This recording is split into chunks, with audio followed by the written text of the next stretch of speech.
ओ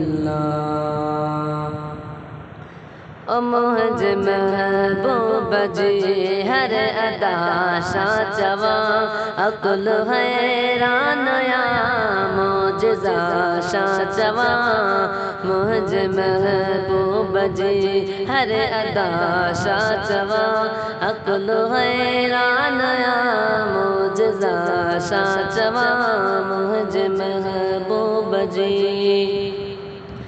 चंद्र के दो परे जो इशारो करे लोक सारे डिठो चंद्र प्यो तो डरे। साईं चंद्र के दो परे जो इशारो करे लोक सारे डिठो चंद्र प्यो तो डरे। चंद्र मुंद जी वयो माहिल का शां चवा अकुल हैरान या मोजज़ा शां चवा मुझ महबूब जी हर अदा शां चवा अकुल हैरान या मोजज़ा शां चवा मुझ महबूब जी।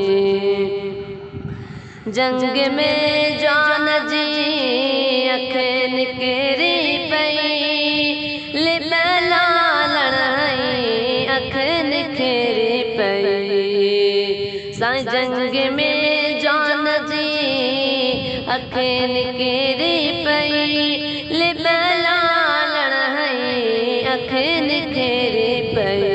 दर्द दूर थिया सादवा शां चवा दर्द दूर थिया सादवा शां चवा अकुल हैरान या मोजज़ा शां चवा मुझ महबूब जी हर अदा शां चवा अकुल हैरान या मोजज़ा शां चवा मुझ महबूब जी।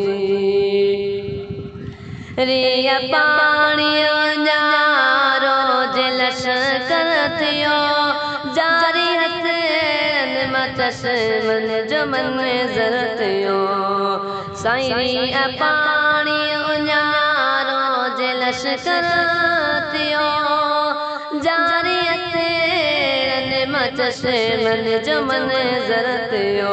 सारा सेरा बथिया सो समाशा चवा सारा सेरा बथिया सो समाशा चवा अकुल हैरान या मोजज़ा शां चवा मुझ महबूब जी हर अदा शां चवा अकुल हैरान मोजज़ा शां चवा मुझ महबूब जी। को जशीदी गुलाम रंग जो कारणो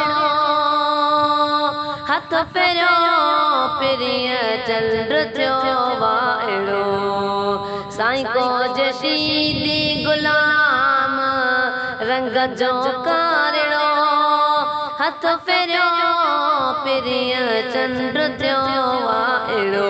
चेहरो चिमकी पयो सो आशा चवा चेहरो चिमकी पयो सो आशा चवा अकुल हैरान मोजज़ा शां चवा मुझ महबूब जी हर अदा शां चवा अकुल हैरान मोजज़ा शां चवा मुझ महबूब जी।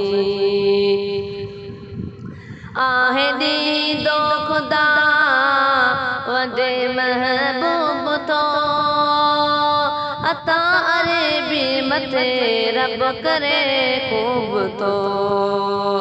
साईं आहे दीदो खुदा वॾे महबूब थो अता अरबी मते रब करे खूब तो मुनीर महबूब ते हर अता शा चवा मुनीर महबूब ते हर अता शा चवा अकुल हैराना मोजज़ा शा चवा मुझ महबूब जी हर अदा शा चवा अकुल हैराना